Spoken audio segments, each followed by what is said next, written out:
So we don't realize that we're living through awesome moments right now, presently, here and now. We always have to wait until it's past to appreciate it. So if you can start appreciating when you're present, it's a complete game changer. You are listening to the Go Earn Your Salt podcast, brought to you by Salty Electrolytes. On this podcast, your host, Riley Rogers, explores the stories of people who get after it, get things done, and earn their salt. You will hear from high achievers who discuss what makes them tick, how they got to where they are today, and where they're headed tomorrow. Perhaps this podcast will help you go earn your salt.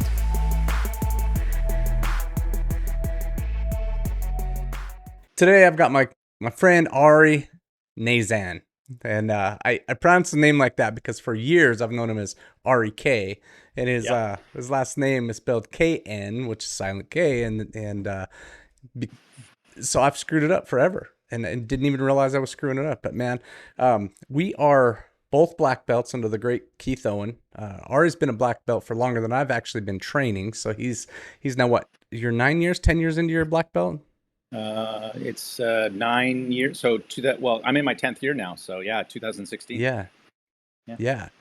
So not necessarily longer than I've been training, but most of the time I've been training, you've been a black belt. So this is an honor for me to have you on here. Ari, I don't know if you know this, man, but me going to Keith Owen's gym was a huge part due to you and your videos you posted.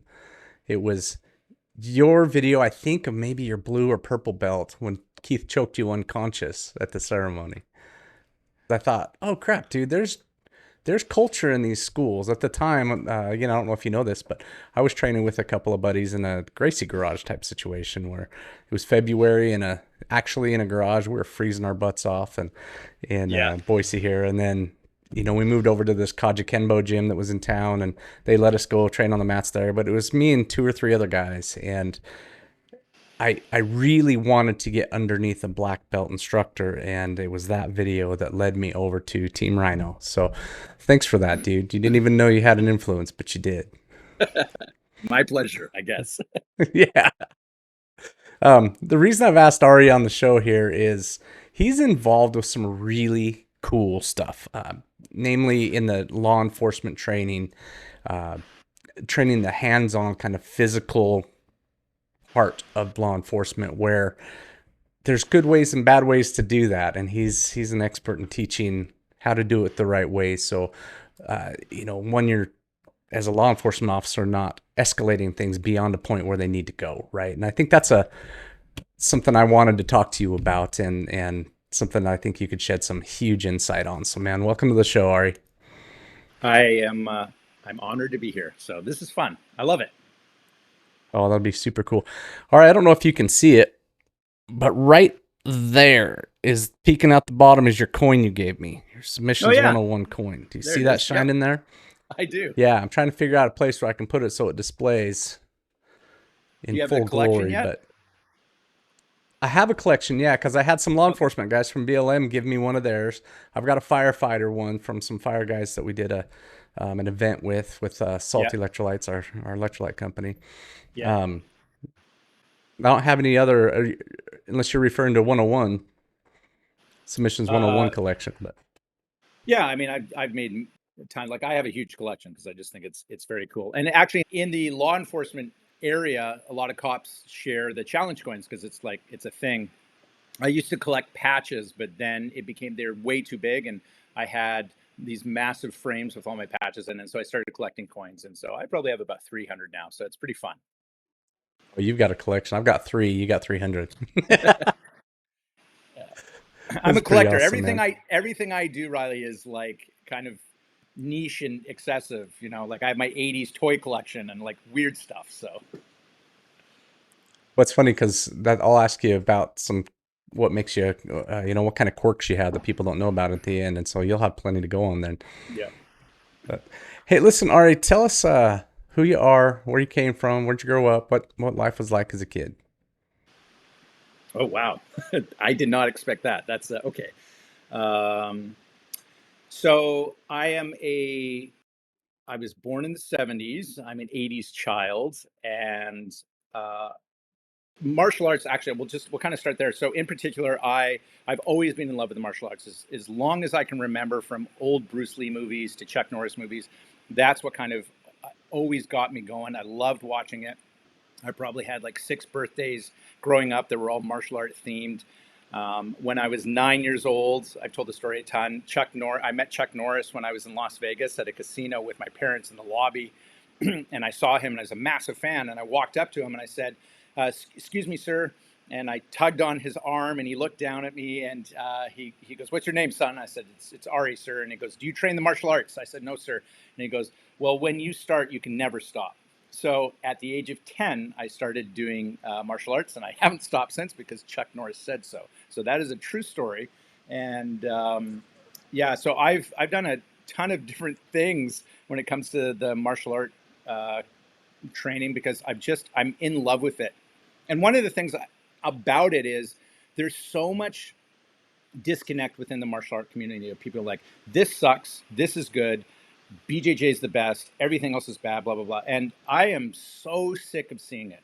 I find the art form beautiful. I do not do Kung Fu, but there's things in Kung Fu that are amazing. So for me, martial arts has been just an awesome thing because I love it all. And if it makes you happy, then you should do it. And everyone has a different reason for training. Like for law enforcement, for me, it's several different things. Like the reason I continue to train was for self-protection, but I love the art form as well. Like I've done Aikido, and Aikido gets dumped on all the time, but I've had a lot of practical things using Aikido, and I incorporate it into my BJJ game, and I do Japanese Jiu-Jitsu. So yeah, there's just a lot of stuff. So I live in Victoria, which is on the west coast of Canada. It's a very beautiful place.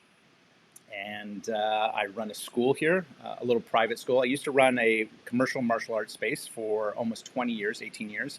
And then COVID hit and I shut it down. And then I built a gym on my house. And now I exclusively train cops in a kind of private setting. So me in a nutshell. So you all your students are in law enforcement now? 90%. There's a few of them that are civilians that have trained with me from years back that are civilians, so they're still with me. But 90% are cops. Yeah. Oh, that's super cool, man. That is super cool. So you, your vocation is law enforcement. Also, what got you into that, man? What attracted you to that world? When I was in high school, we had a school liaison officer, and I was always fascinated by policing. And she said some pretty encouraging words when I was probably about 14. And I said, God, that's a really cool job. I'd love to do it. And then the years went by, and actually my vision got worse. And at the time, you couldn't join the police force if you didn't have 20/20 vision. So I was like, I guess I can't be a cop. And then LASIK and laser surgery came out where you could correct that. And I was like, oh, well, maybe that's a thing. And then my dad, when in 2012, my dad died suddenly of a heart attack. But prior to that, I was having a discussion with him. And he said, Ari, you don't want to be 80 years old and regret not doing something. And then when he died, it really lit a fire under my ass. And I'm like, I'm 39 years old. I'm old, considering joining policing. And I'm going to do it. I don't care. So 12 years later, so I've been on the force for 12 years, and I decided to do it because I don't want to regret things. Life is short, and as you and I both know, like losing Keith was a massive thing, and I've lost a few very close people, and it really grounds you and makes you present. And as I get older, I am really trying to lean into that. So that's Cool, man. It's amazing to me sometimes when you get those the people in your life when you're young that speak life into you, and you can take that and run with it. And I remember a teacher did that to me one time, and it was this simple little exercise we were doing where there was a trick in it. It was like a little trick test she was doing, and she was trying to get everybody to pick out why this certain phenomena happened in a science class. And I'm sitting there analyzing, and I'm like, well, I don't know if I can describe it to you, Ari, but it was a bubble in a tube. And when you would swish it back and forth, it would move like in a level. But if you put it over letters, it would invert the letters of the word. when the bubble goes by, right? Well, she would show it with one word, and then she'd show it with another word, and it would invert one and it wouldn't invert the other one, right? And the question was why. And I just realized that the second word was Bob, B-O-B, and it was symmetrical upside down or right side up. So it was inverting it. It just didn't look like it was. And so anyways, but the words she said to me were kind of like you said, your liaison officer said. It was just encouraged. She was just like, man, you're really smart. That's all. And that's all she said. You picked up on that, and none of the rest of the 60 students in the room picked up on it. And I was 12 years old at the time, and that really, man, that touched me deep. And it was like, okay, no one's going to tell me different from here on out, right? So Yeah. I just think that's freaking rad that happened. Yeah, I think you have to find your why, and we don't all get to do it, and you're blessed if you do. Yeah. What how long you been doing it now? Tell me again how you've been in law enforcement. How many years? 12 years now. Yeah. 12 now. Okay. Yeah. Okay. And then Invictus. So introduce Invictus to us. Tell us what that is and what you've built there. So Invictus started in 2019, and it basically started as a hashtag, which was BJJ Make It Mandatory. And I was like, well, you can't have a company called BJJ Make It Mandatory. It's too much of a mouthful. You can't say hashtag. People don't get it. So I was like, I need to make a name for it. So at the time, I was looking around, and Invictus, unconquerable. And I'm like, that's a great name. So I labeled it Invictus Leo Collective, which is Law Enforcement Jiu-Jitsu Collective. Started with a buddy. I asked a buddy to join with me to kind of push it. He was down in the States at the time. And then it just started growing. We had like a Facebook group, and then turned to an Instagram. And then I'm a web designer on the side. So I'm like, okay, I'm going to start a web page. And then I created a logo. And then it got away from us. It was crazy. And I'm like, people were emailing and it's like, hey, Invictus is awesome. I love the videos you're doing. And we should, you did a get together in Houston. I'd love to come to that. Like our first one was over 100 cops on the mat. And wow. The problem is there are so many awesome people around the country that are training jiu-jitsu. They're police officers that are training other cops. However, we were all in our own silos and we weren't communicating. And so my goal of Invictus was basically to be, I want a collective where it doesn't matter where you're from. Let's all come together and just to try to organize it a little bit better. So there are many companies out there, and I don't care what your company is, as long as you're honorable and you're trying to do good things, I will promote you. And it's funny, Riley, because I just wrote an article. I'm going to release it, but it's an article on Pay It Forward.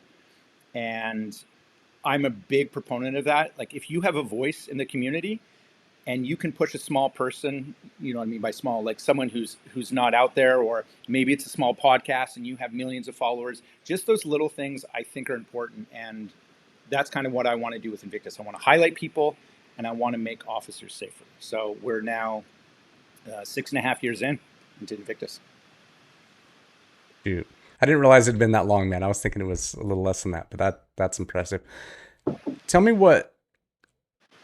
it's just far as background so people understand the context of what law enforcement deals with in the streets, man. Because, I pay attention to that stuff just because I've been in the jiu-jitsu world and we have law enforcement training. They can train for free at Team Rhino.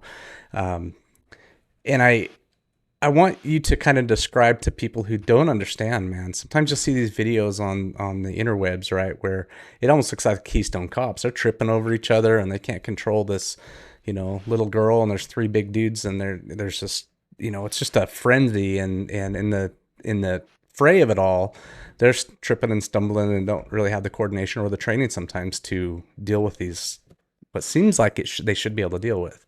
What do you find there? What's the trouble?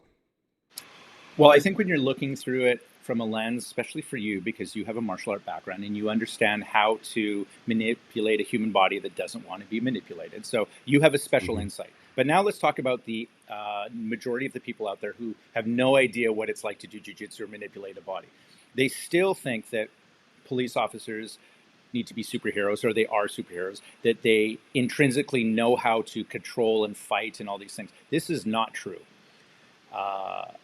That is the problem. So it's perception of what the job is and what you expect. Now, I think the public should expect higher from cops. They should be trained. They should know law. They should be great speakers. They should know how to write. There's all of these things that it's a whole package. You are doing a disservice to your community, in my opinion, that if you don't focus on these things. Now, my particular focus, obviously, is teaching use of force and arrest techniques to cops. And all police officers need to know this. Why? I have yet in my career, if I arrest someone, to lay my hands on them. I've never had anyone handcuff themselves. So we're constantly doing this. As such, jiu-jitsu being this kind of art requires you to manipulate the body. Does it go south all the time? Absolutely not. 99% of the arrests that all cops make are problem-free. But when it does have a problem, you better know how to control another person. And I've talked about this before. If you end up laying hands on someone and it goes south, so I put my hands on you, you start fighting, and I use my tools on you, and the tools don't work, I now keep escalating to what? Grabbing my firearm and ended up in a shoot. But the problem, the thing about jiu-jitsu, it's scalable, right? I can use it from control all the way to lethality. So that's why it's super important to know how to control. And the thing is, and I've written on it, we have studies about it. Like literally there's hard data now that shows the benefits of training in jiu-jitsu. So it's undeniable, and officers who ignore it, you know, you don't choose the day chooses you in this profession. Yeah, that's an interesting thing. You know, the guys I've trained with all seem to, I mean, they're coming in for training, right? So they seem to embrace that fact. But then they'll go back to their department and tell me that, yeah, a whole bunch of the guys won't come in for various reasons. You know, it could be just ego. It could be they think they need to get in shape first. It could be, you know, they're just a little scared of getting injured. There's, you know, there's a million reasons why guys are resistant. What do you find is kind of the average or the most common reason for guys to resist that or gals to resist? So like I said, I wrote a couple articles on this. And so the top ones you'll see is, yes, ego is one of them. That's a very easy thing to say, but cops don't like to lose. Alpha personalities, they don't want to be shown up in front of their peers. So that's a thing. Money is an excuse with many people. Time is the big one. It's like, well, I want to spend time with my family, so I don't want to do training. I'm tired after my 10-hour, 12-hour shift. I don't have enough in the tank.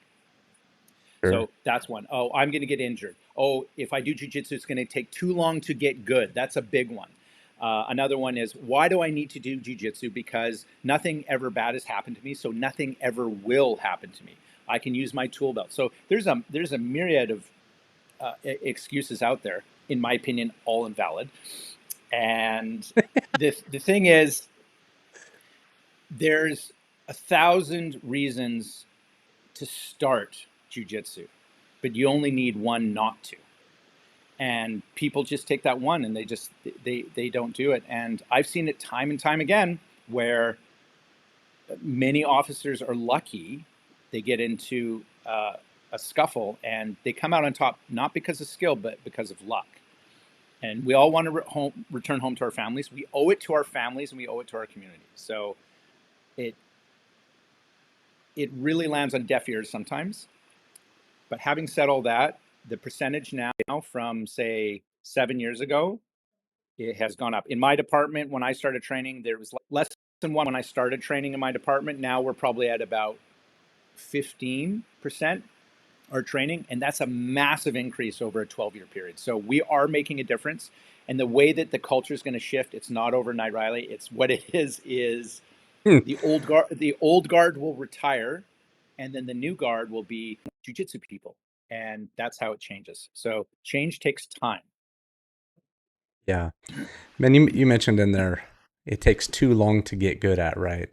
It's, I think it's funny because, you know, this is the Go Earn Your Salt podcast, right? And then the whole idea is like, get out there and earn stuff, do the hard thing.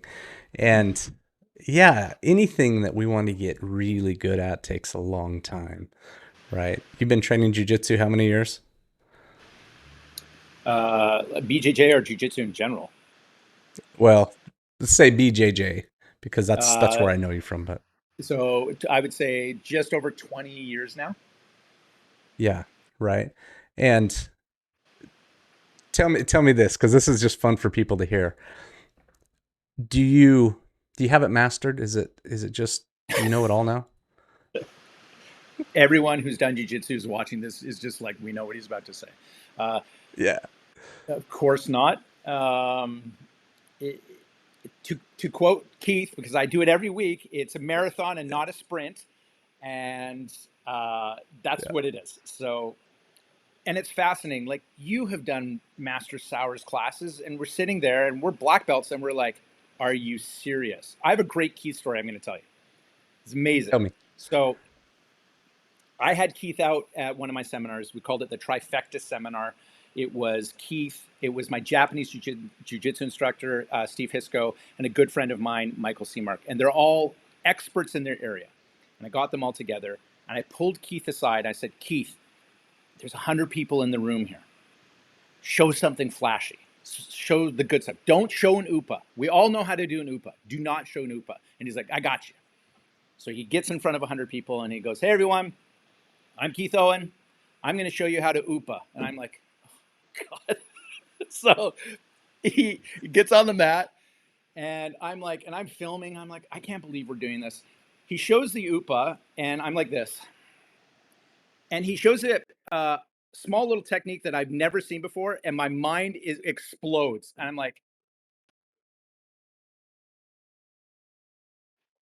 so he shows the technique, and then I blown away. I can't believe it. And so that was a moment in my martial art career going, you can take the most simple thing, add a little detail that you think that you should know, but you don't. And it changes your game. So I now, when I watch people do jujitsu, I watch videos, I go to instructionals, I go to classes. I pull out these little small things now. It's not so much the big Yeah. moves. Like black belt, this is going to sound weird, but as a black belt, we've probably seen most moves, but it's the details in those moves that just up your game. And Yeah. I literally watched a video from Keith and Professor recently that I videotaped that I'd never seen a detail before, and it jumped out at me, and I'm like, how did I not see that? So I think what happens is, as you mature in your martial art career, your eyes pick up different things, and that's the invisible jiu-jitsu, the Hickson Gracie thing, and it is honestly a real amazing thing out there. So I'm sure it's happened to you. You're just like, oh, that changed everything. No. So for those of you listening who need some context on that word are used, UPA. Okay. UPA, the way I understand it, means up, uppa. And it's when someone's sitting on your stomach, we call that mount in the jiu-jitsu game, and you've got to try to get them off of you. It's kind of like the playground bully who's sitting on top of you, holding your wrists out here, and he's poking you in the forehead, maybe saying, name 10 candy bars, and you can't get that sucker off. That's a problem. And we teach that like first class, man. You come to jiu-jitsu first class, you're going to probably get taught UPA, at least within the first month, right? And so we consider that fundamentals, but after 15 years of jiu-jitsu, there's still details within that thing you learned first class that you still you look at and shake your head sometimes like, how did I miss it? I've never seen that before.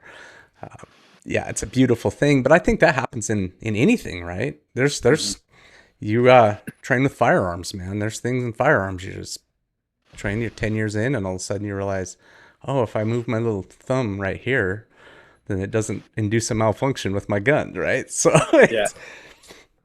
it's yeah. I think of CrossFitters, I know a friend of mine was doing, I don't know what you call it, cleans, and she Yeah. came up with the bar, and then it settled down as she squatted. She hit her wrist on her knee, and it broke her wrist. The weight did, and it was a technical error on her part, caused a major injury, and it was a big deal in her world, but she learned a thing that day. She'd been doing these for years, right? But she learned Yeah. a thing, a little angle she needed to take different, and a little grip she needed to change. And Yeah, we learn stuff, the details late in the You game. know, Sometimes it's beautiful. yeah. And so again, I'm writing this article, but it took me 20 years to be an overnight success. Yeah. And I use that loosely because I don't consider myself like a success, but people will look and they're like, "Hey, Riley, you have a podcast. Like, you just launched it yesterday, and awesome. Like, that required no work." And anyone who's done anything knows that this all requires work, and they don't see the failures. They don't see like all this crap. Like last year, 2025 was a bad year for me. I had a lot of failures. A lot of stuff happened, and I just kept going. And that's the goal. If you're looking for the magic bullet in anything, it's that. Just keep Keep going, going. and consistency. My buddy Chad Lyman, who is one of my mentors, he's a police officer. Consistency over time equals results. Right? So that is his main phrase, and it's true. But the thing is, do you have the stamina and the stomach for it? That's beautiful, man. Because I was telling a friend the other day. I don't know if you know this, but I got in January of 25, right at the beginning of the year. I came down with this flu that turned into pneumonia, right, and it rocked me. And I was probably closer to dying than I'd like to admit. But it really put it on me, and I was supposed to test for my black belt in April, right? But I just didn't get the lungs back. And the guys are like, man, we can't in good conscience let you test because you don't have the endurance to even show what you can do. And so they told me no, right? And it was gut wrenching, dude. It was just like, crap, man, we've been training together forever. You guys know what I can do, but yeah, you're right. I'm not in the physical condition to do this. And so I'm 4 stripes in my brown belt, dude, ready to test for black. And the thought, it only lasted about 10 seconds, but the thought of quitting really came to mind, man. I was like, I might just be done with this crap, man. That's too much to take. And again, it lasted about 10 seconds, and I'm like, this is stupid. I'm I'm this far in, I can keep going. But it was yeah, like you said, you get kind of punched in the face a bit, and it's a little bit hard sometimes to keep going, but it's having the stomach to just continue. We've just got to just keep showing up. Keith's always said that, right? Tap 10,000 times, keep showing up. Yep. Yeah. I think it's 100,000 So tell me about now that I think about it. Yeah, it probably is.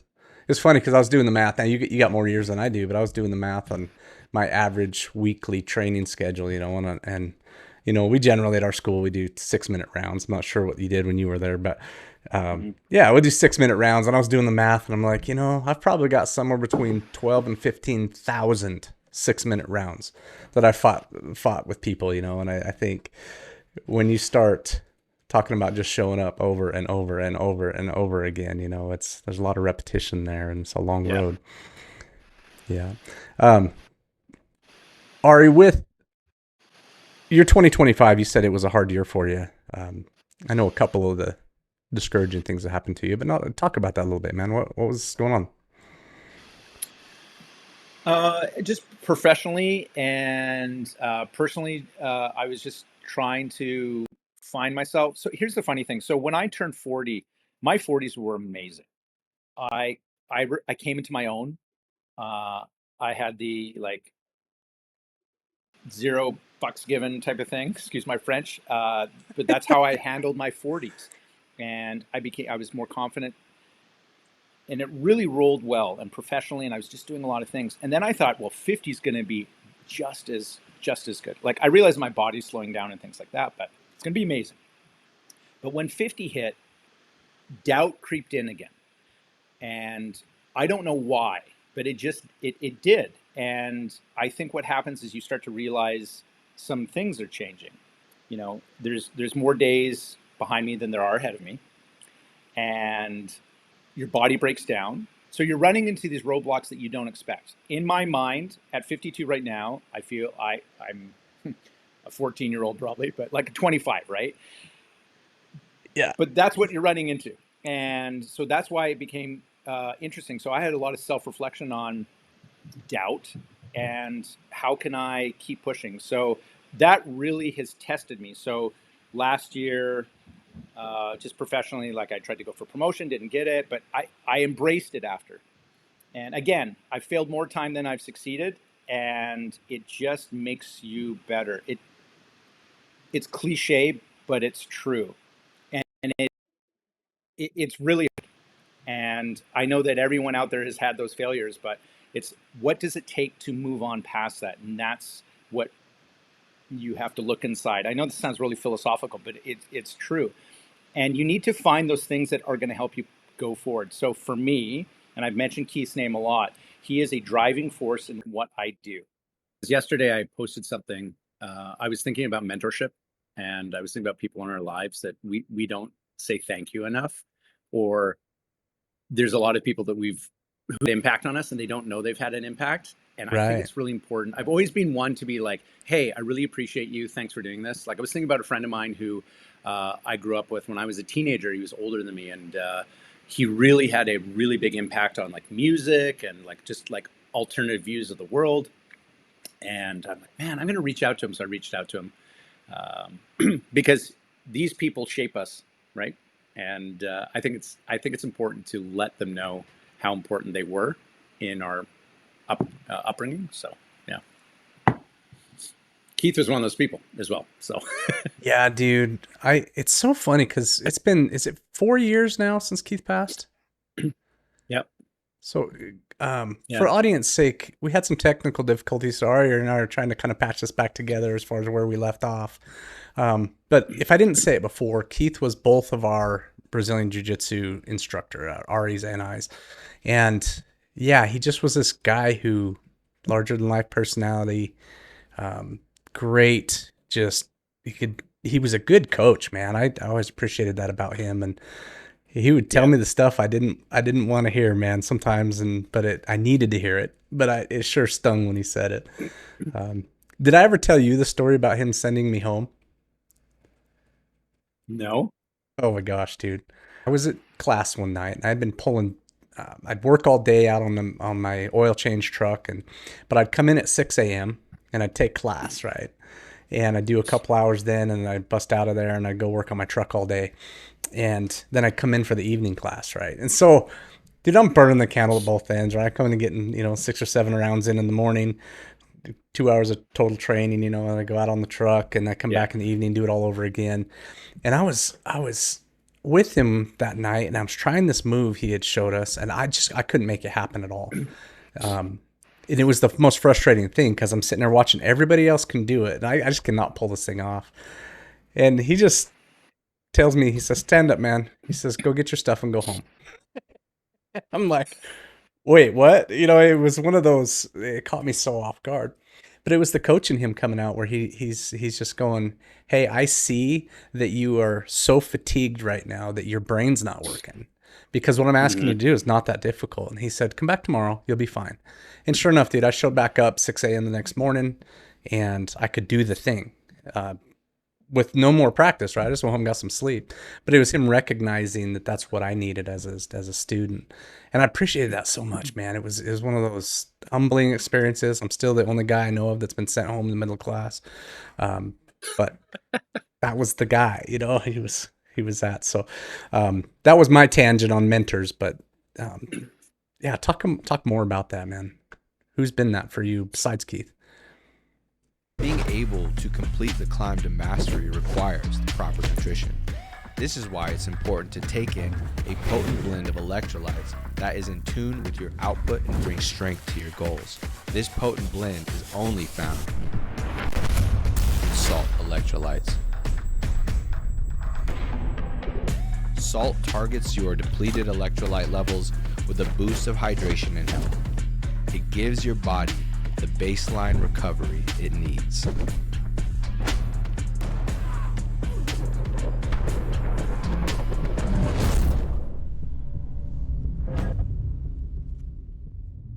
Well, yeah, I've had several people. I think before I mention people, I think I should say that what mentors end up doing is they're able to recognize stuff in you that you don't see. Sometimes we get in our own way and we have these blinders on. We just can't see it.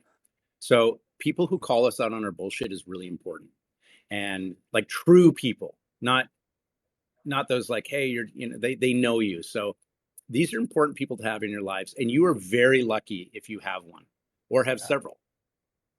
And I think that you need to seek out mentors. Sometimes, that old Asian saying is like, when the student is ready, the master appears. Oh, yes. That was the Keith Owen moment. So that literally was for me. Like, I was doing 10th Planet Jiu-Jitsu. I was with Eddie Bravo and doing all this stuff. And I learned a lot, but I didn't know what I needed. And then Keith reached out to me and said, hey, why don't you come to my studio in Meridian? I want you to teach a 10th Planet seminar. I want you to do half guard stuff. And I went out there, and then I said, hey, can I take one of your Brazilian Jiu-Jitsu classes in the gi? And so we did.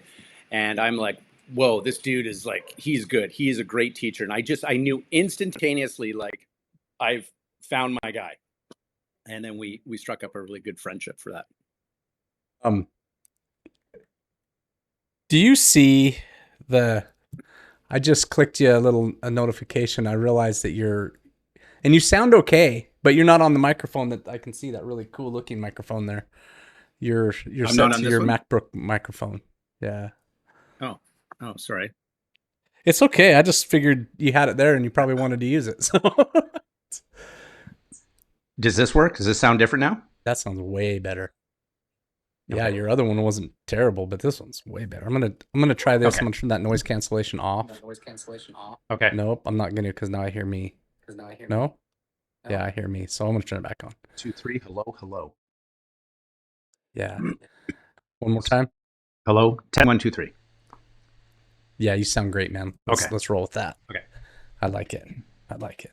That's a good looking mic, by the way. I think that looks cool, all lit up in red. Yeah, I love red and black. That's my thing. So it goes with my podcast, which I do, which is called the Geek Assassin webcast, which is all about 80s culture and 80s movies and anything that's geek related. So there you go. Okay. There's my plug. Let's talk about that as we get going, because one of the things, let's talk about that as we get going. But okay, so anyways, back to mentors, right? Where you were, that phrase you used, when the student is ready, the master will appear, and I use it all the time with students. I love to show them like a macro thing. I was doing that just this morning with a guy where I showed him, just a far side armbar, you spin around and some top side control and take an arm, right? And they see me do it. Well, I've done this thousands of times, right? And this brand new guy, he's been doing jiu-jitsu about 7 or 8 months, and he tries it and can't figure out why he can't quite make the movement work. But it was after he struggled with it for a few times, and then I showed him a couple details. Yeah. He's in that headspace where he all of a sudden had questions that needed answered versus this blank slate where I'm just showing him something and he doesn't know why he needs all this detail, right? Is that what that phrase means to you? Am I on the right track? Yeah, I think so. Did he have like that aha moment with you? Yeah. No, it was exactly that. It was like, you did that and it looked really easy, because that was his first reaction was, oh, that's really simple. Yeah. I said, yeah, you think it is. Why don't you try it a few times, screw it up a few times, then we'll come back and we'll answer some questions that you're going to have. And sure enough, once he had the question, then he could receive the answer. I think it's also, there's something that's tied to that. And I find that, this happens all the time. So Keith and Professor Sauer have left a ton of video for us, and it is an awesome thing. They've done techniques, and I literally will watch a video, say that Keith has done or Professor have done. And I've watched it 15 years ago, and I watch it again and I'm like, oh my goodness, there's a piece in there that I've never seen before. And it was right in front of it. The video hasn't changed. So what's changed? My ability to see things has changed. Right. So I always make the joke, as a Brazilian Jiu-Jitsu black belt, you can be on the mat and you can watch another black belt teach. And then you watch a black belt, they will screw up, but they will seamlessly do something. But you notice it because your eyes are different now. And you appreciate it because we all screw up and we do a move wrong and then we just kind of try to cover it up, right? But you can see it now. When you get more experienced in whatever you do, your vision changes and your ability to see things changes. And so the analogy I was using is, as a black belt, I will watch other black belts teach and watch them screw up a move in front of a class of 50 people and then recover. However, I'm able to identify that they screwed up And I wouldn't have seen that as a white belt or a blue belt or even as a purple belt. But as you get more experience, you're able to see things more. So when I watch videos of Professor Sauer or Keith Owen, and he did stuff that I watched 15 years ago, I didn't see the things. And all of a sudden I would get this gem. Like it literally happened like 4 weeks ago. I watched something for Professor Sauer. I'm like, how did I never see that? So that's that invisible jiu-jitsu, because they don't always talk about it. It depends on your learning style. Are you kinetic? Are you audio? Are you visual? And it's usually like a visual thing that happens that they don't talk about. And then you just pick up that detail. So that's what I really appreciate. That's awesome about the aging process. I love that there's a clarity that happens. I think we're a little bit more foggy when we're young and exuberant, but we can slow it down when we get older. And I apply that to pretty much everything I do in life. So life actually becomes a little bit more wondrous, in my opinion, as you get older. That is cool to hear, because I've noticed a bit of that myself, where I was telling somebody a few weeks ago, we were talking about some of the stuff I did, and just developing businesses, right? And it's like, I'll read some really boring stuff. For example, a textbook, right? Read a textbook, man, and most of the stuff in there you're going through and you're like, I know this. But then you find that gem. You find that one little thing in there that's really changes how you see something. And it's this beautiful thing of, crap, man, I just put a lot of effort into something to find that one little nugget that really was helpful. So it was worth it. Yeah, it's true. Yeah, we apply it to, I think, everything. So we have a limited time left, on this planet. I think I said this last time we were talking. There's more days behind me than there is ahead of me. And so I'm trying to make things count. But that's the importance of being present, which I've talked about as well. And someone asked me recently, and I've had a lot of people ask me this, is like, how do you do so much? And I think it comes down to just having a passion for whatever you're doing. And so if you have a passion for it, it's usually not work. And I like doing it. My wife always asks me, it's like, why are you on the computer? Why are you doing logos? Why are you doing computer stuff? And I was just like, I just find it really fun. And I like doing digital art and things. It's actually relaxing for me. And I like doing podcasts and I like training jiu-jitsu. But you have to also balance it with you need to have some downtime as well, because we can get pretty sick and wear ourselves out, especially if we are working towards goals. You mentioned about your black belts, that you had to postpone it because you were sick, but you really want to do it. And our bodies break down. Like our mind might be wanting to do it, but sometimes it just halts you in your track. It's like, dude, you got to slow down. Yeah. Yeah, there is. So when you're talking about slowing down, what kind of things do you do, Ari, to take that step back and get a breather? To like truly slow down, I spend a lot of time in my man cave here, and it's like my inner sanctum. So I sit in my massage chair, I listen to music, and this is the weird part. I typically would just come up with ideas. So I'm not really working, but this is where I have these epiphanies where it's like, hey, I'm going to do this new project. I'm going to start this new company. And then I just it's like free form thinking, and just chilling out. I'm a big music guy, so I always have music going. And that's my downtime stuff. I think people are lying when they're like, oh, jiu-jitsu is like my downtime. Jiu-jitsu is not your downtime. It isn't. It's an amazing thing to do, but sometimes you're fighting for your life. You feel amazing. Your endorphins are going, but that is not a downtime activity. And so I think you have to be careful not to confuse the two, especially when it's like, I do jiu-jitsu 5-6 days a week. It's like, great, fantastic. But I certainly hope that you're getting some downtime as well. Yeah. No, I think some of the best ideas I've ever come up with are on road trips, man. If I'm just behind the wheel of a car, no music going, it's just quiet, just the hum of the tires, and all of a sudden the mind starts to work. So there's my question for you. How did you come up with salt? Where was that epiphany?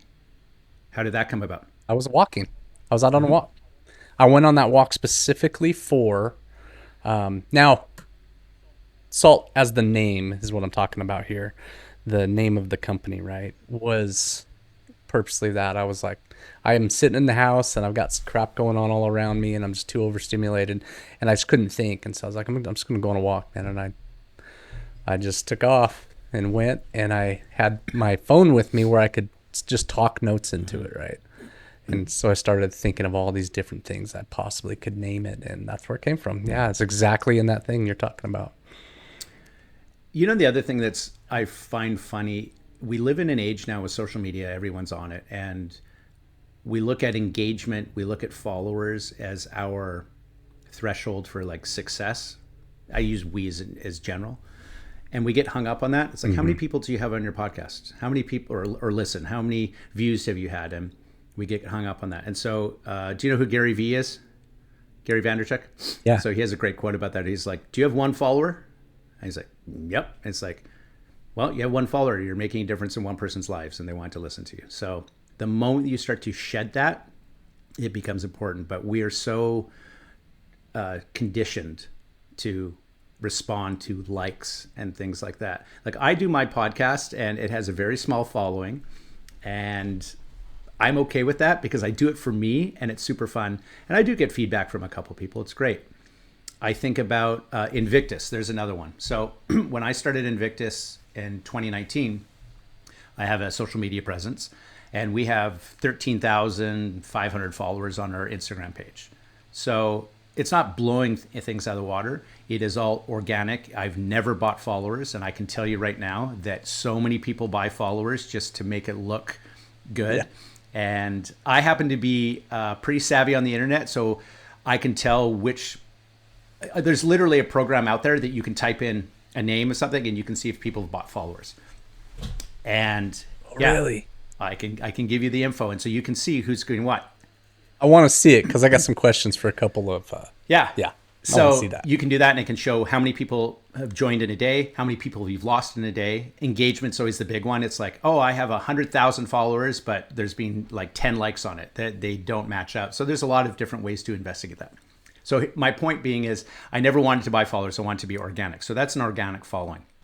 And things just happen over time. Sometimes it rocks, sometimes it doesn't. And things will hit viral and then you might spike. But viral things, the reason that most people don't go viral is because it's not a cute animal thing. You're not seeing something controversial. I think that what you and I are talking about is like really real things, but I haven't said anything that is like throwing someone under the bus. And so people love that because then they share it. It's like, oh, you hear what Ari said about so-and-so? It's like, what an asshole. And and that's how you get you views. Yeah, you know? For real. And I know how to get views, but I refuse to do that because that's not how I want to play the game. It's not authentic, right? Yeah. Man. Ari, when you're, kind of back to that, walking through a rough 2025 and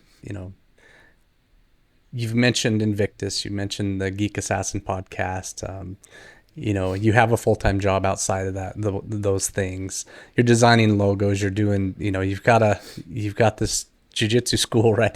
You do have your hands in a lot of pots right there. And what do you do, man, when there's just obstacles to overcome? What's your kind of mindset and philosophy behind that? Because when you're starting a new thing, you got a lot of stuff you got to deal with, right? How do you go about it? So you're talking about the pressure of overwhelm or failure? Yes, exactly what I'm talking about. So everyone's looking for the magic bullet, which is if I do this, I'll get out of that funk. Sometimes funks last weeks, months, and they can even last years.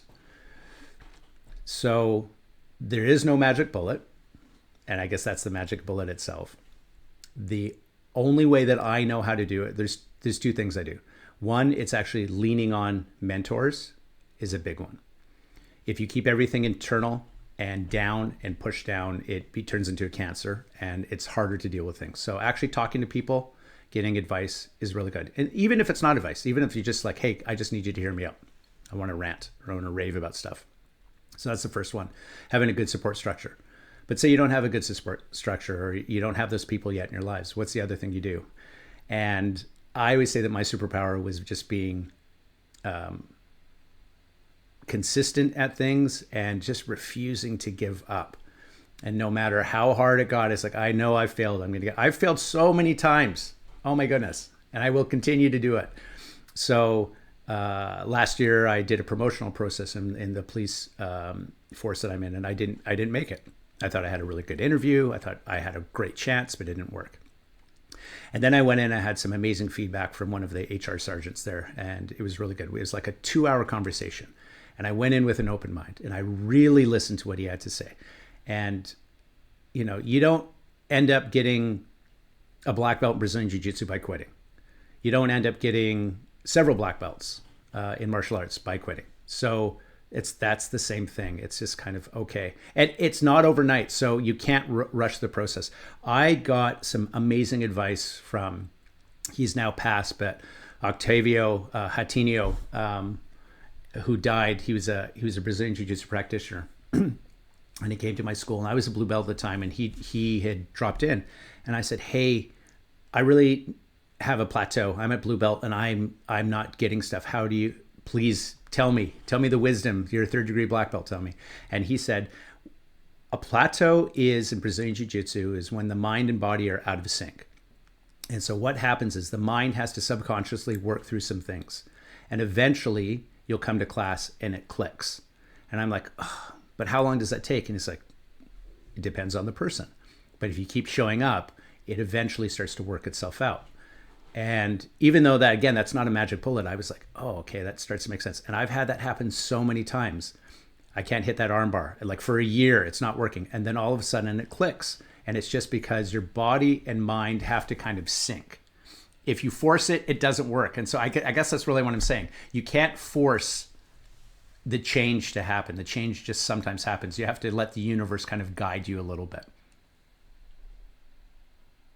That's you got my wheels turning so hard right now, because I think we talk jiu-jitsu because that's where we kind of know each other from, right? But that's a business thing too, man. That ability to just kind of, and you've experienced it, where there's a problem that needs solved, and the solution's not readily apparent. It's not, you just have to stew on something for a while. And for me, sometimes some things come instantly. I see a problem, there's a solution, and I'm just going to fix it. But some things, man, I've had things take a year where I'm just stewing on this thing for a while, and it's sort of hanging out in the back of my head. And one day there it is. And it seems so obvious. How did I not pick that up yesterday? You know, and sounds like that's what you're talking about, right? And to go back on the mentor thing, and if you want a shortcut in life, this is a big one. And I honestly believe this is true, and I've done it a lot. If you're having a problem and you bring it to your mentor and he's like, hey, I'm having a problem about my business. How to get more students on the mat? How do I do this? How do I do that? They've already gone through that process, and they can give you advice and say, here's my experience. And you can ask several people and they'll give you their experience. If you actually listen to their experience, although it's not you, it will allow you to avoid certain roads to go down, which will make your process quicker. You certainly can go through life figuring it all out, not asking for help, and you might get there. But if you want to have those shortcuts, ask people, listen to them, really listen to them. And you can avoid, I'm going to use this in quotes, but wasting time on certain avenues. And I've done that a ton. So the problem is when you're young, a lot of times you don't want advice from people. You think you've got all the answers and you can figure it out. So my suggestion would be maybe listen to those who came before you, because they certainly can help you. You know, it's funny. I just had a recent experience where my son wanted to build this storage box with some drawers in it for his Forerunner he just bought, right?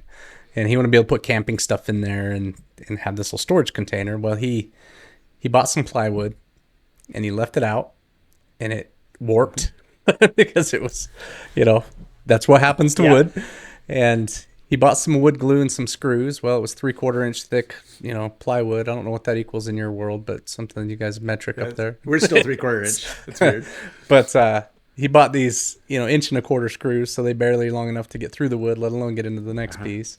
And then let the wood glue that he bought froze outside, and so it ended up just ruining it chemically. And anyways, he got this whole box built, put together, struggled, bust through it, didn't really want Dad's help, and picked the thing up, went to walk across the room, slipped, dropped one end of it, and the whole thing collapsed into a pile. And then he came to Dad saying, hey, can you show me kind of where I went wrong? And so when the student was ready, the master appeared, right? And I'm not a woodworking master, but I'm definitely further along that path than him.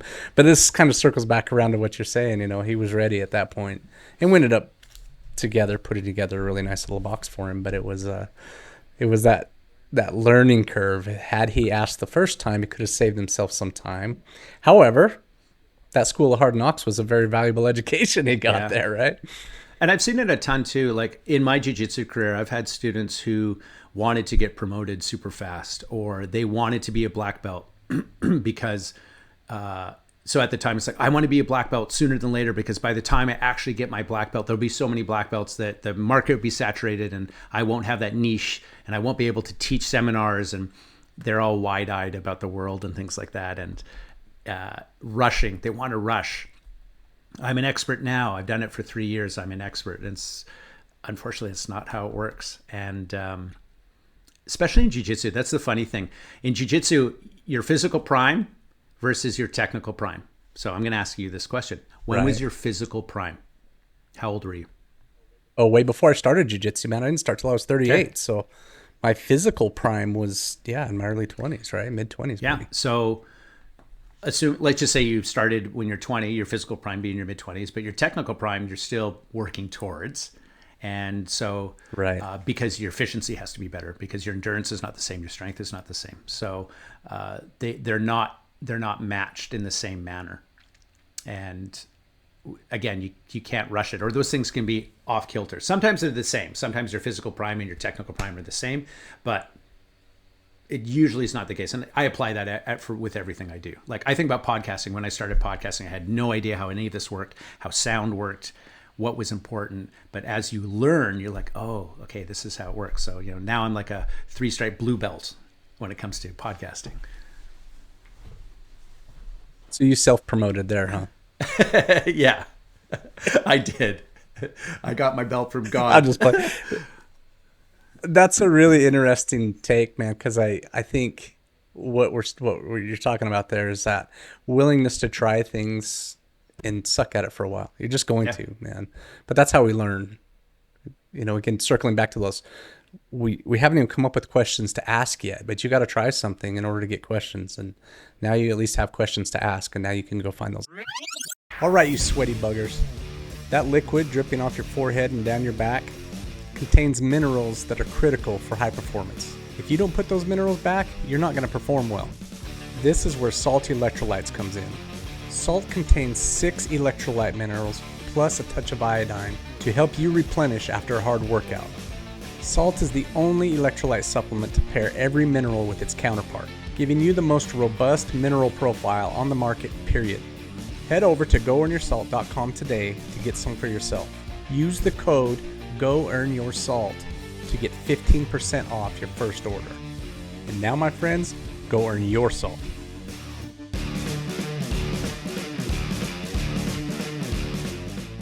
So let me pose this question to you. When you see a new person coming who's super athletic to the gym and they want to do jiu-jitsu and they get their butt tapped several times and they don't show up, why didn't they show up again? What's the thing? Dude, that's a broad question. They weren't willing to suck at it is probably the short answer to that. And that's kind of where I was trying to go for that. It's they're unwilling. I'm not good at it right away. I'm super athletic. I was a D1 whatever, but I'm not good at jiu-jitsu. So that's the hard part of not being good off the bat when you think you should be. When you're dealing with, just the kind of those, business headaches or martial arts headaches or whatever it happens to be, those kind of things, and you're learning some hard lessons, how do you prevent from just becoming calloused and hard and resentful rather than learning the lesson, man? Wow, that's a good one. Well, to use one of my favorite quotes from one of my favorite movies, it can't rain all the time. Ooh. So that's from The Crow, 1994, Brandon Lee. And I absolutely believe that, so we'll have things in our lives where people will die, and you'll have these like horrible things that happen, and you have these peaks and valleys. It's just how it is. So I know that it won't last all the time. On the both sides though, when you're at your high and everything's going amazing, you have to realize that you're going to have some lows that are going to come your way. So it's just realizing that that's just how life works. So I always tell myself it can't rain all the time. So that's what kind of gets me through. And we all go through it. And the other thing too is, do not be fooled by social media. Do not be fooled by what you see on Instagram and Facebook on how awesome people's lives are and think that they're only presenting what they want you to see. And I know people talk about, I'm super authentic on social media. It's like we all have filters in some way. So you just need to take that with a grain of salt. And yes, there are some people who are more authentic than others. I'm not saying that everyone's trying to use subterfuge to fool us. That's not what I'm saying, but I'm saying that you have to realize like who you are in person and who you are in public could be different things. So it's the difference between your nature and your demeanor. Sometimes they're aligned, most times they're not, because we have to present differently. Like when I think about policing, I know who I am as a person. And I'm more of a type B personality than I am a type A personality. And in policing, they usually, it's like, well, you must be a type A personality to be a cop. So I have learned how to be a type A personality. I've learned how to embrace conflict, how to deal with conflict, how to talk with people. It is something, some people have a talent, some people have a skill. So for me, it was a learned skill, it wasn't a talent. So something just to keep in mind, I think. Define those two of those words, man. I'm getting the drift, I think, of what you're saying, but the difference between a skill and a talent. 'Cause sometimes those are used interchangeably, but I don't think they are interchangeable words. No, I mean, you can be... I was not blessed to be talented at jiu-jitsu. It took a lot of hard work and skill. Like I will teach some of my students now that definitely have a talent. You show them once, they've picked it up, and they're like, you're like, what is going on? How do they get all the detail? So they're blessed. So, and good for them. Amazing. That's they tried guitar once and they got it, huh? Yeah. Right. Some people are savants at things. You do actually see savants. Well, they hear a tune and all of a sudden they're like, I can play it. I'm like, oh my goodness. Right. Like that's a talent that is just way beyond most people. So, most of us have to grind, and grinding is okay. Yeah, that's something I've always really admired, and I've never spent any time in Japan. If I ever did, I'd want to sit down with someone who was like made samurai swords, man. Somebody who's been doing that for 50 years, who has, because, we talk about those little nuggets you get from experience and learning things. And they've done the same process over and over and over again, but they continue to do it because they're getting nuggets. And I think that is so cool about that culture where they just will pour into something their entire life, because they have an understanding at the end of that that's so much deeper than the average person who tries something for a couple of years and moves on to something else, right? Yeah, and I think they continue to do it because they know they can't seek perfection, so they're always just trying to, it's always like, here's the finish line, and they're here, and then for some reason it either goes like this or it just goes slower and slower, but you'll never touch it. Yeah. Yeah, and that's martial arts, right? That's how that works. We were joking about it, last time we were on recording that first part of the episode where we were talking about how, have you mastered this jiu-jitsu thing? You've been doing it for 20 years, and we, you got to laugh out of it. I got to laugh out of it because it's like there's no mastering it. We even call people master at the time, but you'll ask those guys and they're like, "No, man, that's not how that rolls." I know. And when you look at Professor Sauer, so I'm sure you've seen this before, so I'm going to float this by you. You'll ask Professor, and you'll go, "Hey, Professor, I'm getting stuck in side control. They have this particular grip. How do you get out of it?" And Professor Sauer always goes, "I don't know, but," and then he will go to teach it, but he's making it up. Like, it's not all in there. It's literally, he knows how the bodies move, and so he will make it up and come up with something. I've seen him do it so many times, and it is amazing to watch. So, yeah, no, I think that's he does it at such a level that even like yourself, been doing it for 20 years, you watch him and are in awe because he comes up with a solution that you just wouldn't have thought about. You know, how many times do you go through a pattern and not notice something, and then some other guy comes along, some mentor, and goes, it's right there. It puts a finger on it, and they it's kind of sad too. Like, I will see young practitioners who are in the presence of Professor Sauer, Master Sauer. And I even think about this, Keith, or any other type of person. You don't realize that in that moment you are experiencing something that you won't ever experience again. And trust me when I say this, when it is gone, you will, I hope you'll appreciate it more. But if you can be present while listening to them, and you pick up so much more, it's incredible. So I just strongly encourage people to realize, and it doesn't matter, they don't have to be world renowned. It could be your own coach in anything you do. It's like, please take each of those moments and go, this is a wonderful time. So I don't know if I said this last time, Riley, but I was saying today is our Remember When days. Did I talk about that? I don't remember that, no. So that's what I always tell people. So right now, today is your Remember When days, because we will typically go, hey, Riley, do you remember when 10 years ago we were with Keith Owen and how awesome that was? So we don't realize that we're living through awesome moments right now, presently, here and now. We always have to wait until it's past to appreciate it. So if you can start appreciating when you're present, it's a complete game changer. That's so much wisdom right there you just dropped, dude. That's going to make it into probably the opening of this podcast, because I think we don't realize that. And I'll tell you, training directly with Keith Owen for the amount of years I trained directly with Keith Owen, I didn't realize what I had in front of me. You know, I thought I did. I really thought I was appreciating it, but I wasn't. Gosh, man, I can think of so many questions I'd have now, right? And it kills me to think back about how many days I just walked in there just kind of like, I don't really care. I've seen this move before. Yeah. And kind of disregarded what was really in front of me there. I think I had the advantage because I wasn't at HQ with you guys. I was a distance learner with him. You know, I brought him out to my school 20 times and we visited, we went I spent a lot of time with Keith, but I didn't have that everyday grind with him. Which for me, it makes me super sad because I wish I had that, because I know the moments I had with him were like super special. So maybe I was just so, here's my moment. I have him for 4 days. I'm just going to soak it up, ask him all these questions. And so maybe that gives me a little bit different perspective. But even now, even if I'm in the presence of someone on a daily basis, I'm just always trying to grab it, So it doesn't matter if you're distance or not, just try to grab onto it. So beautiful, dude.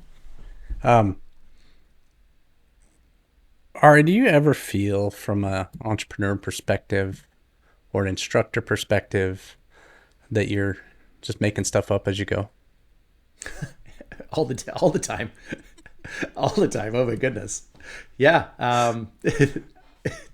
Like literally every day I'll try stuff out and it won't work, bro. And I'm like, yeah, that was dumb. But I mean, that's how you kind of learn. I do my research, but I will throw things to the wind and it will come back and hit me in the face. I'm like, okay, noted. So none of us get it right on the first go typically. So yes, all the time.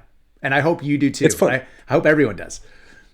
Oh, absolutely, man. And it's cool because I ask similar type questions on this podcast a lot, because I find it super comforting when other people experience that same thing. And it turns out anyone in the entrepreneur space, or honestly in the life space, right? Anybody who's breathing air is feeling that. And it's comforting to know that, oh crap, I'm not the only one, man. I don't have the solutions. I don't always know where the trail's going. I'm just making it up as I go. And it's, yeah, that is comforting. And it's awesome to hear those stories. Like they're like, hey, how'd you come up with your business thing? And it's like, it's a funny story, but I was like at Burger King and something happened. And you're like, that's how you came up with your $1 million business? Like, yeah, it was one of those things. And that's the awesome. I love hearing that. Rather than it's like, I looked in a textbook and I did an economics degree and like they went through all the normal things. Yeah. Like the inspiration hits you at the weirdest times. And those are the stories I want to hear about. Those are the stories I want to read about. Those are the videos that I watch. It's the weirdness that I am attracted to because I'm like, in my soul, I'm super weird. So I gravitate towards that kind of stuff. Tell me the story of the beginning of Invictus, man. You said it. How'd you come up with that idea? What were you doing? Where were you at? So I was in policing. I was about 6 years on, and I was into jiu-jitsu well before that. When I got hired, I was a brown belt at the time, and I realized that there was a deficiency in how police officers train. And I was like, well, we need to fix that. So I wanted to train cops, and I would start training cops. And I realized that there were all these amazing instructors around the world that are teaching jiu-jitsu to police officers. However, we were not communicating with one another. We were in our own individual spaces. So I'm like, I want to create something, a collective. So a collective being a group of people. It wasn't specifically based for you have this company, you have this company. It wasn't like that. It's like, let's try to encompass everyone. So we started a Facebook group and we just started sending, because I knew who the cops were on my Facebook that were doing jiu-jitsu. And we started this like small thing. Actually, it wasn't even a Facebook group. It was like it was a messenger thing. There's probably like a dozen. And then there was an instructor, and the hashtag that he had used was BJJ make it mandatory. And I'm like, oh, that's amazing. That should be our thing. And then I'm like, can't call our company BJJ make it mandatory. It's too much of a mouthful. It doesn't make sense. And so I was thinking we need like a cool name. And so came up with Invictus, which means unconquerable in Latin, and Invictus Leo Jiu-Jitsu Collective. And that's kind of how it started. And then we created a Facebook group. At the time, I collaborated with a partner down in Texas. We're no longer partnered anymore, but that's kind of how it started. And then it kind of just took off from there. So I designed a website, did the Facebook the group, we did the Instagram thing, and it just started getting more and more momentum. And then we started doing seminars around the country. And our first one was in Houston, and we had like 110 cops show up on the mat, all did jiu-jitsu. I'm like, this is crazy. Like, there's a lot of us. And then it just kind of started growing from there. And since that time, there's way more companies that are teaching jiu-jitsu to police officers, and some really accomplished ones. There's a lot of work to be done, and we talk and we collaborate with one another. So it's pretty fun. It's pretty awesome. Dude, you've been an early mover on a couple things, right? It sounds like Invictus was one of those. Submissions 101 definitely was one of those. What's your thoughts on that? Because sometimes that's a business strategy, right? You saw something from early on that other people weren't seeing. You started posting, jiu-jitsu moves online. When did that start? 2006. Yeah. So really jiu-jitsu had been in the US at that point for, 10, 12 years and really hadn't caught on yet, but that was about the time when it really started to. There was a lot of interest in it prior to that, but it wasn't until the late 90s when you started seeing anything. But as far as video content, that was the beginning, man. And that early mover concept, I want you to talk about that a little bit. I wish it was a business concept. If it was, I would have been a millionaire. It was a passion concept, and I didn't think about anything. Like, I did monetize the channel early on, but if what I know now, if I could have applied back then, my friend, financially, way different. But that was never my game. It was like, hey, I have such a passion for jiu-jitsu. I love this stuff. There are no videos on YouTube which are showing instructionals for jiu-jitsu. And so remember, YouTube came out in 2003. and there wasn't a lot of stuff out there, and there was like clips and things, but no instructionals. And I'm like, I'm just going to start throwing instructionals on. So that's where I started. And I got a lot of backlash. Oh my goodness. So there was a lot of gatekeepers in Brazilian Jiu-Jitsu. Oh, this dude is not a black belt in BJJ. I was a black belt in Japanese Jiu-Jitsu. So I was wearing a red gi at the time, and they're like, that's a Corel gi. He is trying to make himself look like a BJJ black belt, and he's misrepresenting himself. He doesn't know how to do BJJ. So this was the backlash that would happen. So there's a community who absolutely hated me for coming up with this concept because of what they thought, not what was reality, but what they thought. And there's no way that I could have convinced them. However, on the flip side, there were thousands and thousands of people going, thank you for putting up this armbar video. Obviously, when I look at the stuff that I did 20 years ago, it's cringeworthy to me now because I have changed. And yes, I didn't know, technically I wasn't nearly as good as I am now. So that's a real thing. Were some of the things kind of fancy moves? Oh yeah, there's a ton. And then I put a ton of 10th Planet stuff on. So Eddie didn't even have stuff online. And I started putting 10th Planet Jiu-Jitsu moves online because I was under him, and people had nowhere to go. Or something would happen on the UFC and they would go, what is an omoplata? And guess what came up? My omoplata video.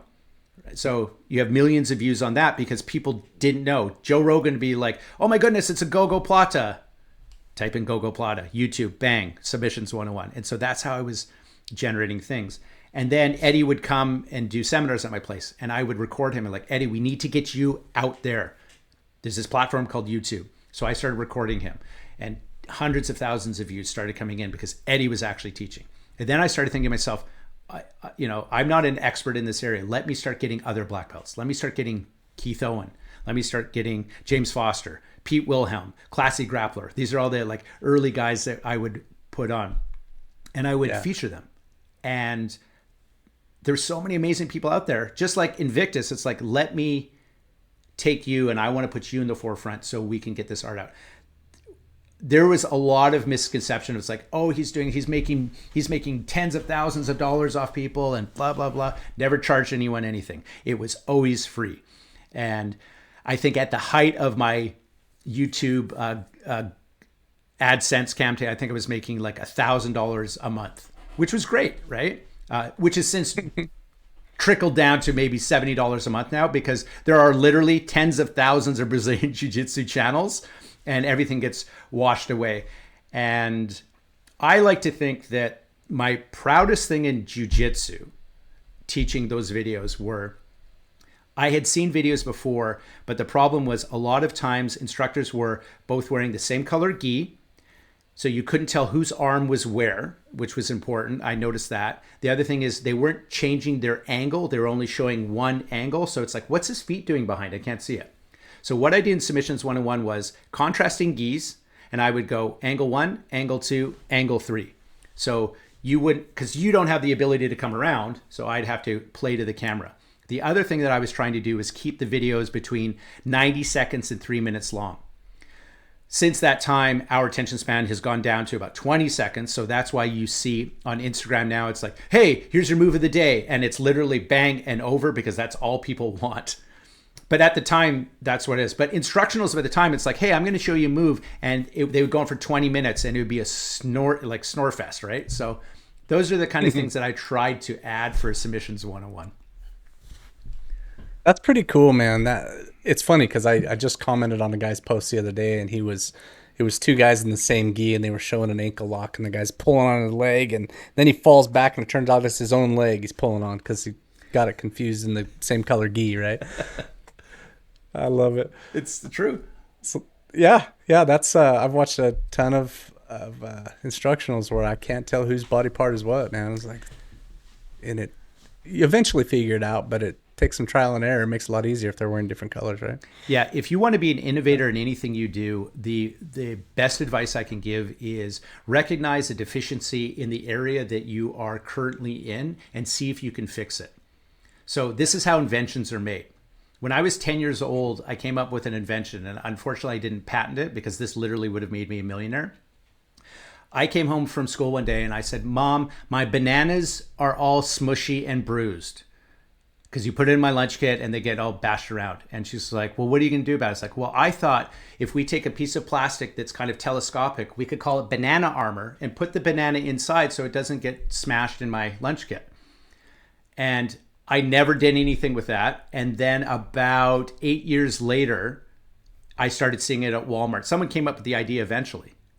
But it's these necessities that we see in life that we improve upon. And then it's like, this is how inventions work. So, yeah.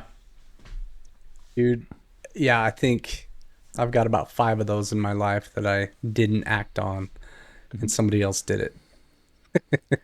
Yeah, happens. Oh, that's so cool, dude. What else you got in the works? What other ventures you got brewing?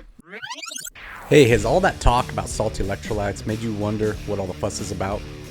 Have you thought that maybe one day you'd like to try that stuff? Well, today's your lucky day because Salty Electrolytes is offering free samples to listeners of this podcast who have not yet tried this amazing electrolyte supplement. All you have to do is head on over to goearnyourSalt.com and use the code PODSAMPLE at checkout to receive your free sample kit. There will also be a link in the description of this podcast. And now, let's get back to the show. Oh my goodness.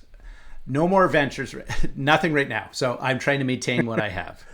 So I have Invictus, which is going, which is nationwide, which is for police officers. I teach jiu-jitsu several days a week at my small personal dojo. I have my Geek Assassin podcast, which is a 80s podcast, which I said. I also have another podcast, which is called No Zoo Lions. And No Zoo Lions I do with my very good friend, Chad Lyman. And it's a police-related podcast where we talk about use of force in jiu-jitsu. So that one's super fun.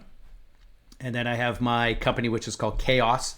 And Chaos, basically, I do websites and I do digital artwork now and logos. I've been doing that probably for the last 5 years. So I make logos for people. So that's what's going on in my world. Oh, that's super cool. Yeah, that was one of the things because again, we know each other from a distance mostly, but I see your stuff all the time. I see a different thing here and different thing there, and I'm like, man, yeah, he's doing a ton of crap, man. It's so cool. So I know you've experienced some of the stuff I have, right, with that. Yeah, and sometimes discouragement, sometimes overwhelmed, sometimes just too many irons in the fire. You got to take a break, and yeah. Cut from the same cloth on that. Yeah, it's fun. That's cool, man. Ari, this is called the Go Earn Your Salt podcast. When you hear that phrase, what does it mean to you? That's a great question. I would say when you put in effort, you sweat, and sweat has salt. So go earn your sweat. Go earn what you're trying to get. That's what it means to me. So nothing in life is not going to be a little bit salty and spicy. So go earn what you get. Nothing is easy. If it's easy, you're not going to learn from it. So that's what it means. Go earn it. Go earn that. Go earn that pain because the reward is pretty sweet afterwards. Yeah, love it, man. All right, outside of jiu-jitsu, which we've talked a lot about in this podcast, what's your favorite pastime?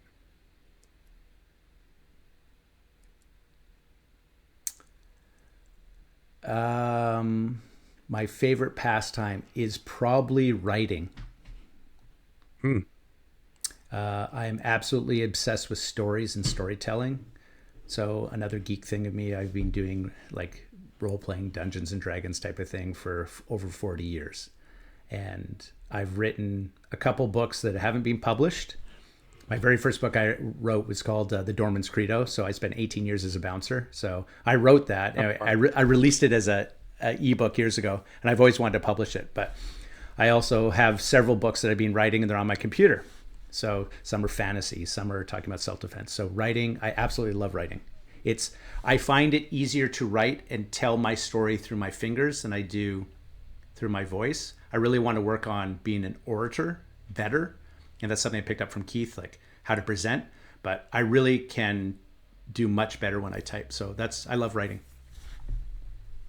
So fascinating, man, because I think, yeah, the written word is an art form that I feel like I've barely explored ever. And I was at a Jordan Peterson conference one time, and he's got this whole school where you can go on and learn to write, and it fascinated me. And I remember that little spark when he talked about it. I was like, man, that would be so cool to do. Mm-hmm. Now I haven't carved out any time for it, and don't know if I'll pursue it, but it seems like one of those art forms that would be worth pursuing. Fascinating. That's cool. Do you know how long it takes to write a book? This is a trick question. I have no clue. So if you think of it this way, so Stephen King used to say, if you write 1 page a day, right, you have 365 pages at the end of the year, you have a book, depending on the book. Like, I'm not talking Lord of the Rings, obviously, but sure. But it's one of those things. So you're like, oh, I can do 1 page a day. I absolutely promise you that if you haven't done writing before, you can't do 1 page a day, because it takes discipline. Sometimes you have writer's block. It is really, really hard for most people, unless you're inspired and you have these voices in your head that talk to you, which unfortunately I have all the time, and they talk to me. And so it's just like, oh, that'd be really good. So, yeah. That's a cool insight, dude, because you're right. When you try to do anything like just consistently day after day after day, I know a lady my wife was talking to here recently who's something like 400 days into running more than 1 mile every consecutive day for 400 days in a row, right? Mm-hmm. Now, running a mile is not that difficult. Doing it 400 days in a row is really difficult because life happens, right? And that's what you're talking about. Percentage wise, when you jiu-jitsu and people are like, I don't have enough time to do jiu-jitsu, Riley. I just don't have enough. Do you know 1 hour of your day? Do you know how much percentage of your day is? That's 4%. 4% of your day, that's what it is. Wow. So just perspective. It's good perspective, man. Alright, do you have a favorite band? Yes, you've probably never heard of it though. You ready? I'm ready. Okay. Well, I have several, but I just off the top of it, it's a gothic industrial band called Skinny Puppy. Skinny Puppy. Mm-hmm. Okay, I'm gonna write this down because I'm gonna tag them in here and we're gonna see Skinny Puppy. They're no longer together, but yeah, Skinny Puppy was like one of my favorites. Another band which I absolutely love also is called Frontline Assembly as well. So. Yep, you're right. I've never heard of both of those, but I'm gonna have to check them out, man. It's another, it's one of those things that some of the greatest bands of all times are barely heard of, right? They didn't market right, or they didn't care to market right. They just did it because they loved it. Do you know what Keith Owen's favorite band was? No, but I know right before he died, he liked that. They were like a Tibetan band that made this. What were those guys called? Anyways, no, I don't. Nickelback. So he talked about them all the time, but I didn't realize he always said it almost like he was joking that he loved Nickelback. He absolutely loved Nickelback, and everyone gives Nickelback shit. And Nickelback's actually a great band, but it's like one of those things that they talk about. It's like, oh, they suck. They have like millions of records sold, but he loved Nickelback. And there's a great song, Riley, so you should look up, and it's called "If Today Was Your Day" by Nickelback, and it's super moving because it talks about a mentor talking to you if this was your last day. And so it's very applicable to the whole Keith. So you've got to listen to it. Every time I hear it, I get like the emotions and stuff. It's amazing. If today was your day. Yeah. I'm going to check it out. All right. What's something quirky about you people don't know?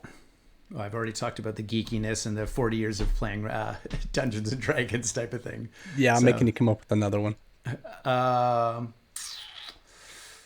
Another quirky thing? Yes, sir. I made a movie when I was 9 years old called Terror of the Ninja.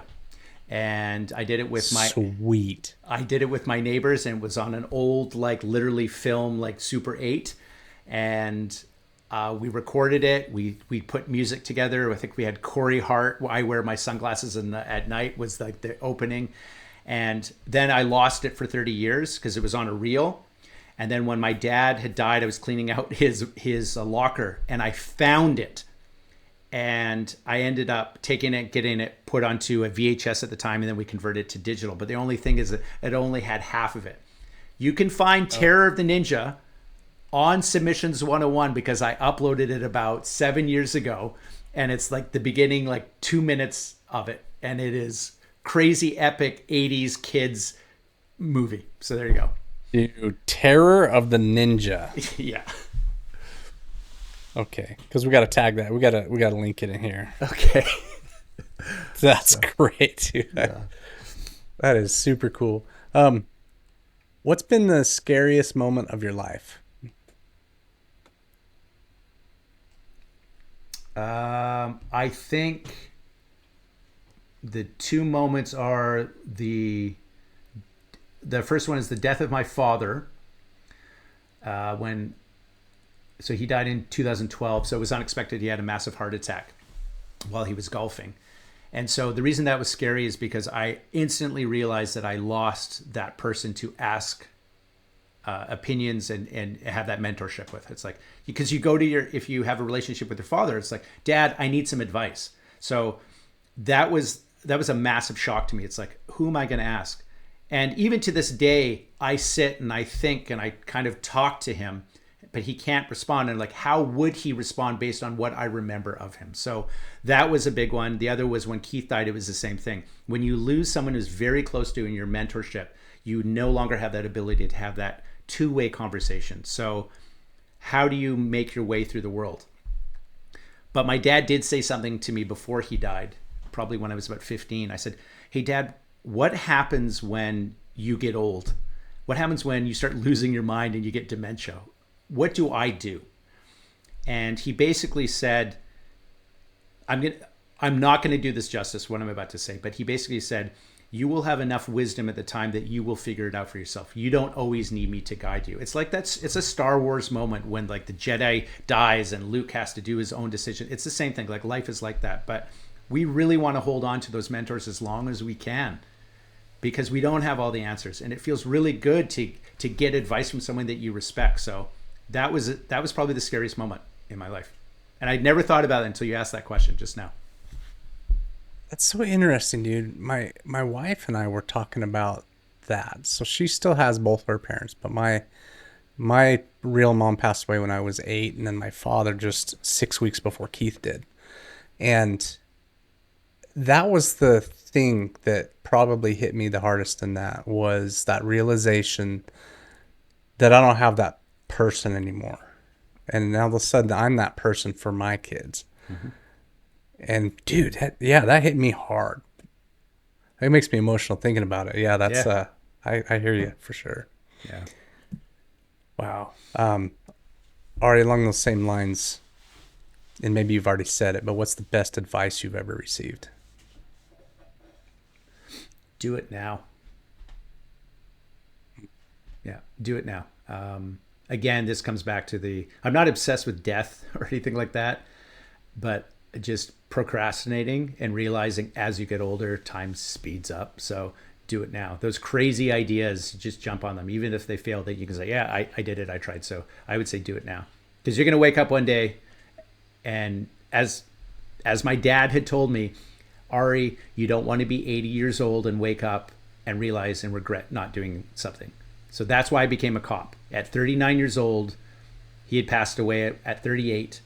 And at 39, I heard that in my voice. I said, I got to do it now. If I don't do it now, I'm going to be in my 50s and 60s and not be a cop. And I really want to do it. So do it now.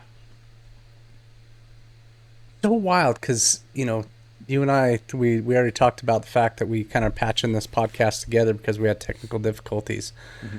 But between that first part of our recording and today, I heard that exact line from somebody, and it was just in passing conversation that somebody probably online was having, or somebody sitting next to me somewhere. I don't remember where it came from, but that's been rattling around in my head now for 3 weeks since we talked last. Yeah, it's as that exact phrase, do it now.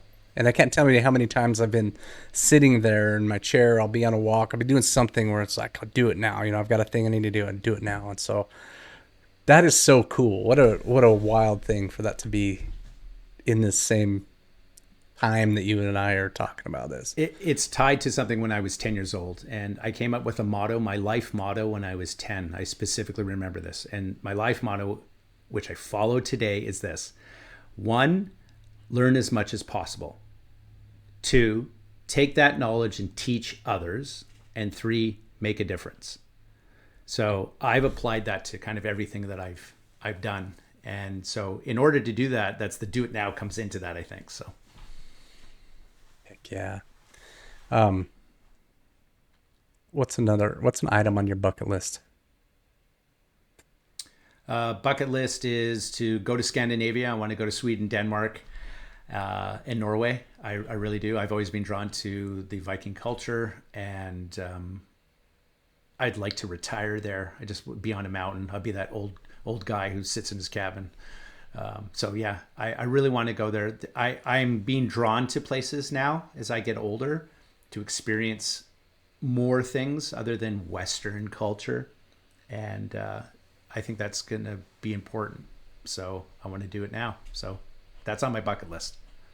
It's funny because you talk about being drawn places. I haven't had that until these later years. Now there's a few places on the planet I'd really like to go, and that's one of them. It just seems like a cool place to be, and I've talked about it on the podcast before, but castles, man, going back to see the old castles would be the coolest thing. Yeah, so cool. You got to remember, do you have a favorite book? You got to remember, complacency kills, right? So favorite book, yes. Do I literally have it? Yes, I have it right here. It's so funny you say that. This is it. Oh, Raj, it's coming. This is my favorite book of all time. It's a science fiction book. It is so it's called Armor. It's by an author by the name of John Stakely. And I got a lot out of this book. So it's amazing. So this is my favorite book of all time. I've read it a million times. I'm probably going to read it again because I was just talking about it. So there it is. It's about you said it's sci-fi? It is. It's about an underdog. That's basically what it is. It's a guy who goes to a planet. There's a war going on. He's inside some armor. He doesn't want to be there, but he's absolutely so good at, he survives. Like there's all these drops happening and everyone dies around him, but he keeps surviving, and he's just trying to figure out why is he always the one who survives. And so he refers to it as the engine takes over, and that's why he survives. And so this is a fantastic book. So Armor, there it is. Sweet. That's so cool. You had it right there in front of you, man. Yeah. All right, tell us where you can be found. Social media, you can find me at the REK, which is on Instagram, and then I have a ton of different Instagrams. You can, if you type in the Geek Assassin, that will come up. If you type in Invictus Leo Official, that comes up. If you type in Chaos, that comes up for my stuff. So I have websites that associated with that too. So that's where I can be found. Awesome, man. We'll link all those below too, so you can go see what Ari's up to. I appreciate you coming on here today, man.